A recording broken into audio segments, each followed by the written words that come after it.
Hello and welcome to Pearl Magazine. Cantonese opera is an art form that is popular among those in southern China.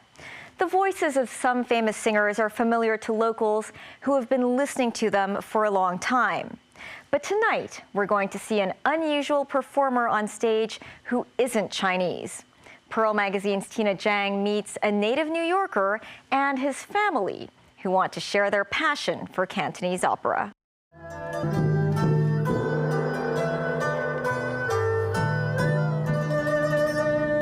At the studio, these musicians are practicing their songs while waiting for a couple to come. It's rehearsal day for Cantonese opera enthusiast Lyle Rose, a native New Yorker, and his wife, Cynthia Rose.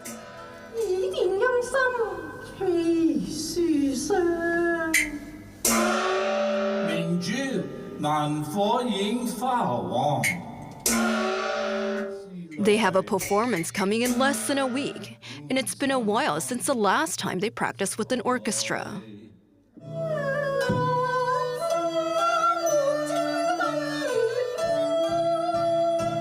Today is actually very exciting for us. Just reminds us of all the hiccups and everything that we have gone through. Her husband Lyle was a bit frustrated though.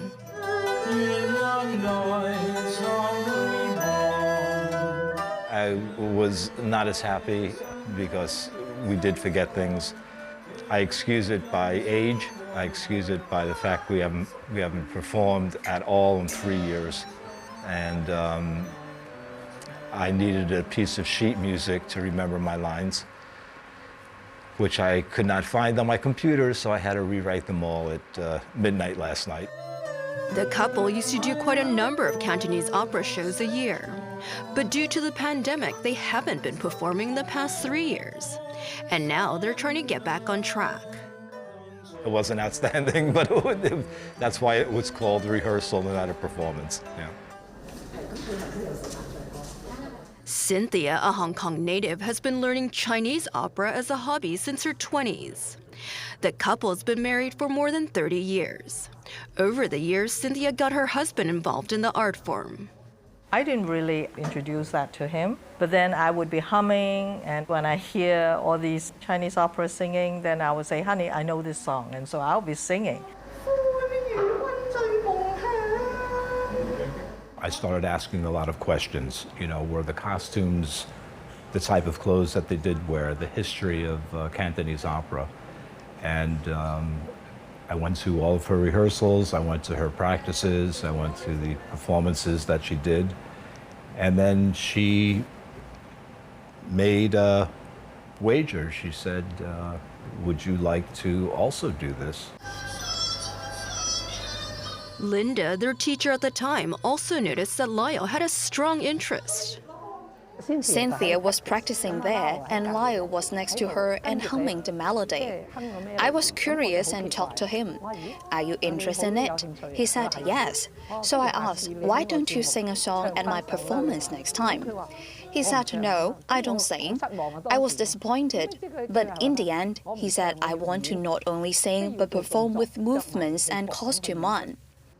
Although Lyle didn't speak Cantonese, Linda appreciated his effort to be part of the show.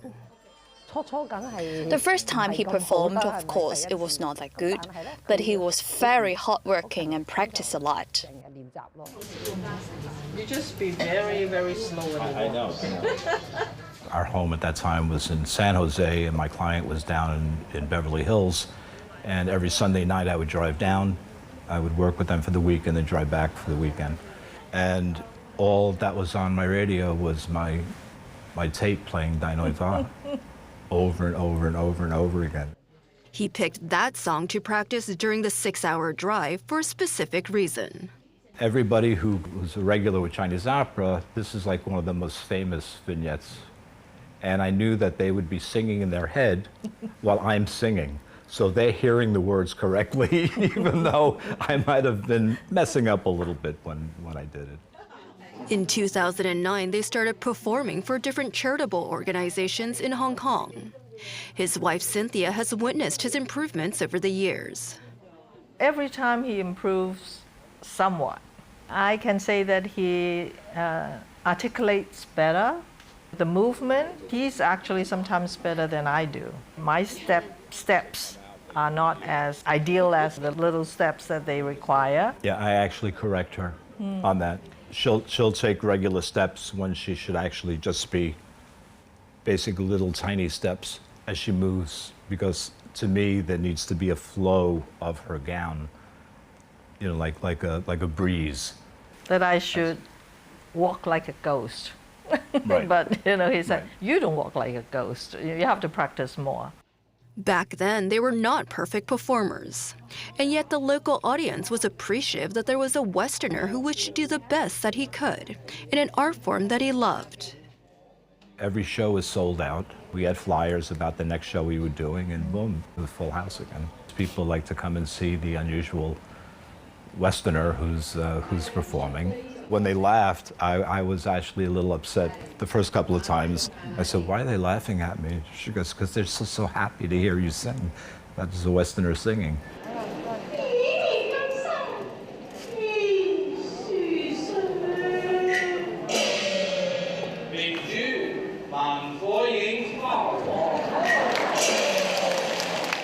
However, when they talk to non-Chinese friends who are alienated from the Cantonese culture, they get different reactions. Oh, 3 hours of Cantonese singing? Wow, I mean, how can you stand that? And I turn to them and I say, well, if you pay $500 to go to the Metropolitan Opera House to watch an Italian opera or a German opera, I said, you speak German? You understand German? You understand? Of course not. I said, okay, well, it's the same thing.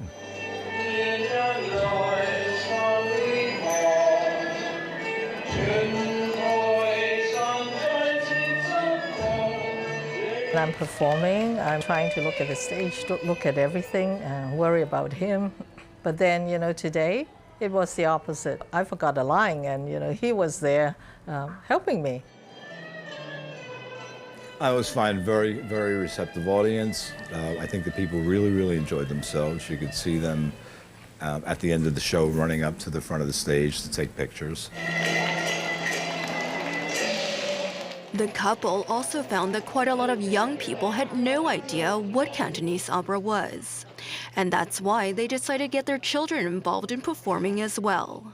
Leonard, our youngest son, he decided to mimic Cynthia while we were practicing at home in falsetto. I turned to him and I said, hey, why don't you play Mom's part, And then we'll be the first father and son Western group to perform Cantonese opera. And he just turned and said, yeah, okay. And right after that, our eldest son, Lawrence, decided he wanted to get involved. That was the founding of the Rose Family Hong Kong. In the subsequent years, the Rose family produced full productions of Cantonese opera, with Cynthia as the main character. Lyle and the boys would have smaller parts.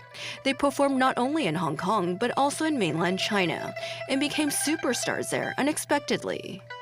Leonard and I were invited to the International Cantonese Festival up in Guangzhou. The guy who was the head of it had no interest in the fact that we were performing, and put us up first, which is usually the lowest position.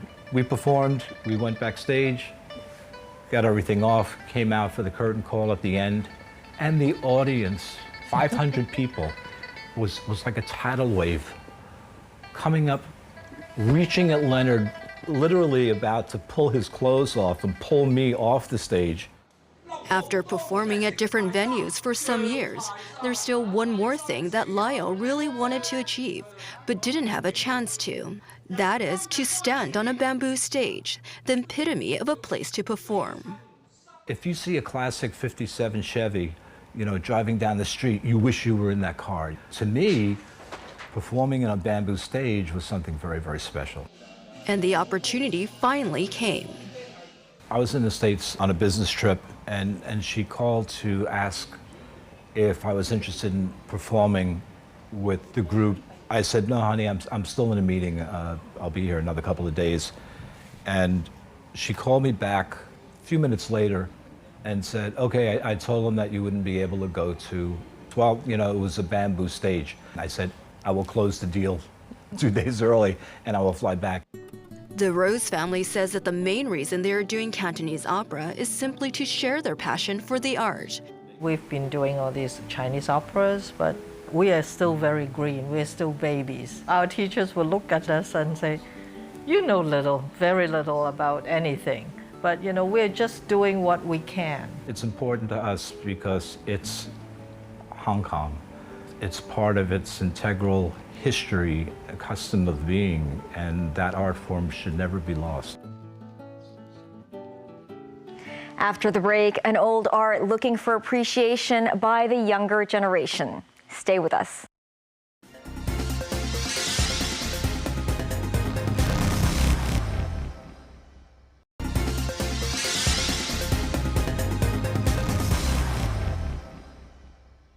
Welcome back to Pearl Magazine. Cantonese opera has been part of Hong Kong's cultural identity for hundreds of years. In 2009, UNESCO included the art form in its representative list of the intangible cultural heritage of humanity. Despite this, many believe that it's only appreciated by seniors. Tonight, Pearl Magazine's Tina Jiang meets some young performers who are proof that Cantonese opera can be appreciated by all ages.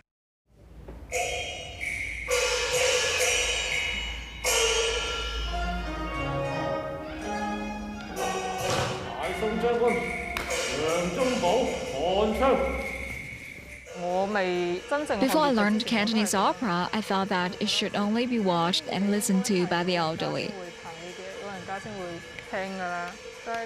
But if you understand Cantonese opera, you will find it very charming.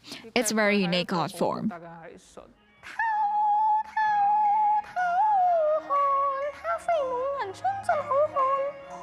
17-year-old Mak Wing-yan is a secondary school student. Last year, she joined a Cantonese opera group in school. At first, everyone wanted to come and have fun, but later, some found that it would take a long time to practice, so they quit. But Wing-yang decided to stay.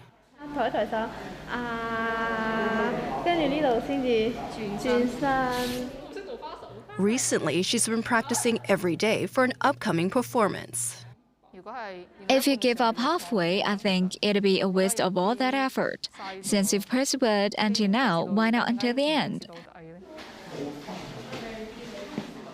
Today is showtime. The makeup session starts early in the morning.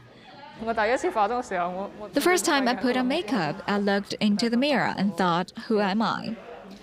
It took a few hours to put on makeup, but it's a new experience for me. Another student, Jackie Yu, also has a role in the play. It's going to be his first time standing on stage. I really appreciate school give a good opportunity to learn Cantonese opera. Although the training is very exhausting, when I see the outcome and everyone thinks it is worthy. Their teacher, Ju Siu-yat, says young people can provide the kind of energy required in Cantonese opera. I came to teach this group of secondary school students Cantonese opera at the end of 2021. The masters are getting older. Their skills, singing performance techniques, and knowledge are all very comprehensive. But after all, it should be passed on from generation to generation. Otherwise, there will be a gap. It will be more energetic with young people joining.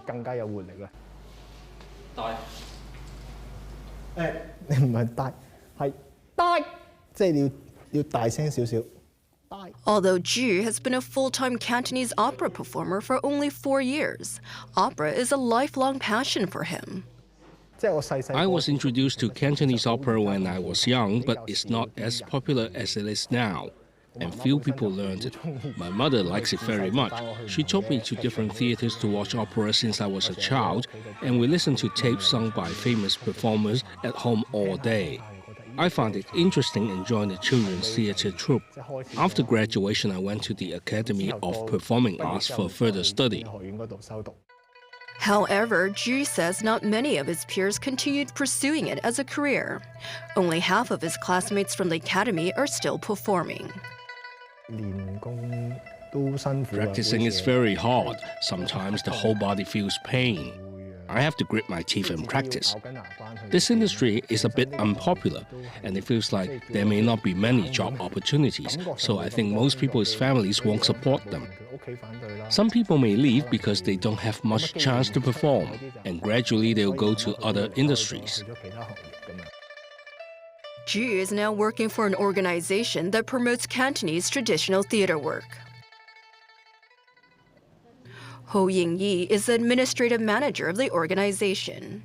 She agrees that they need more young talents to learn about Chinese opera or xixu.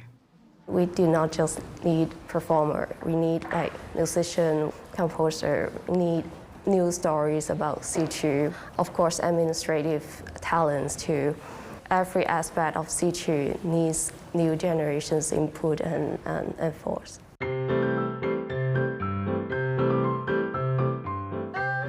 For the past few years, the organization has been collaborating with different schools to run Cantonese opera classes for primary and secondary students. This year, we have 14 or 15 students participating in this program funded by Hong Kong Arts Development Council to do a full run of professional xixu program at school. Younger generations have very enthusiastically reacted to what we bring to school. They come with curiosity to figure out what xixu is. She believes that with enough background learning, students can appreciate Cantonese opera.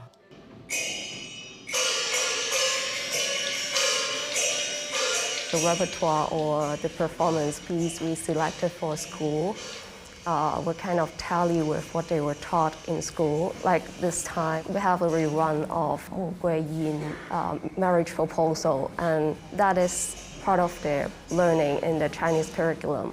And we feel like if they can have a taste with it in a performative aspect, they could better understand Chinese culture.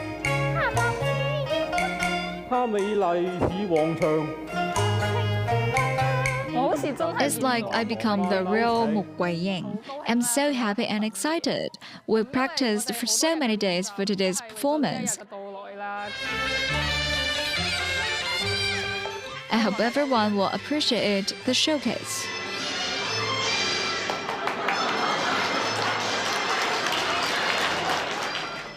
Now the students have more opportunities to learn the art form. But back in the old days, that was not the case. Cantonese opera education is missing from my own experience, and it takes me some 30 years to make up. I remember in my music books, I learned about Russian, British, American, Dutch, and Chinese provincial folk songs, but I'm never told about Cantonese opera. Why is it not included? Why do I not have a chance to know about it? It's important that we learn our culture. It really doesn't matter whether we like it or not, but we cannot go without a basic understanding. Stella Ma has been running a local Cantonese opera institute for children since 20 years ago.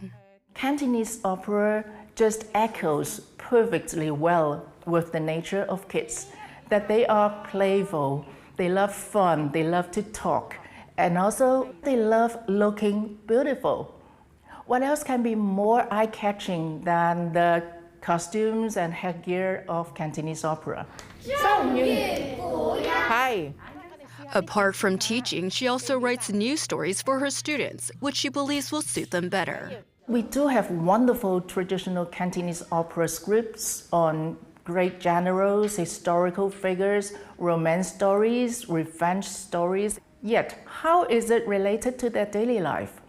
We do not want children to sacrifice their true self and to add in a love story or a revenge story, because it's not their stories. She wants the kids to be themselves.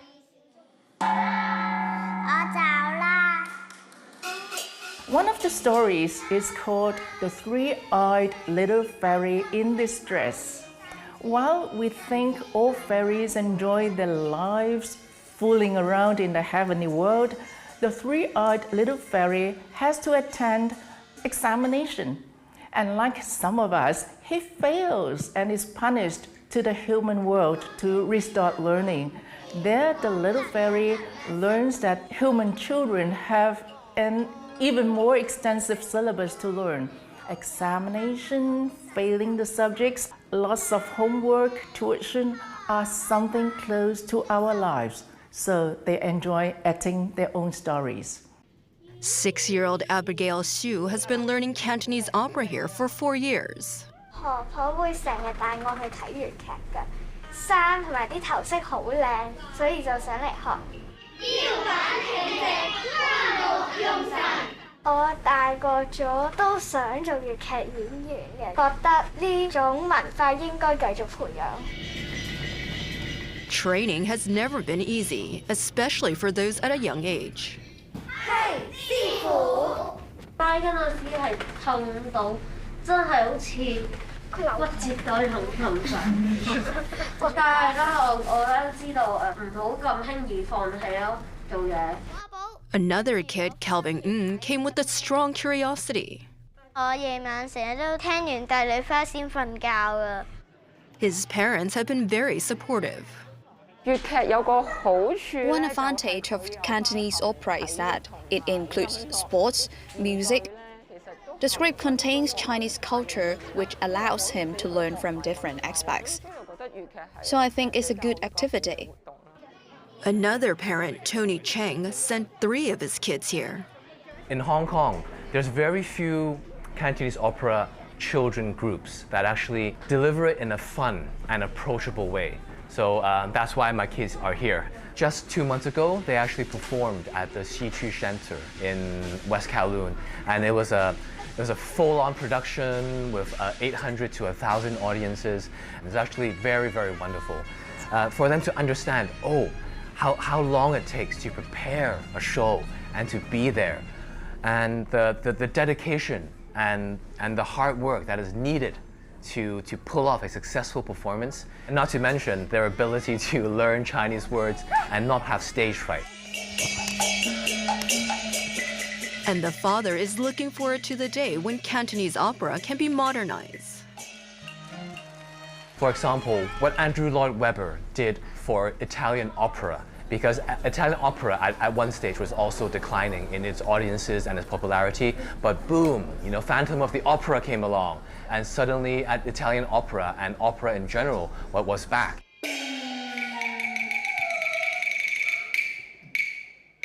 Cantonese opera has a lot to grow, and I think we'll be able to engage more youngsters if they were able to maybe make it a bit more contemporary and modern in some ways.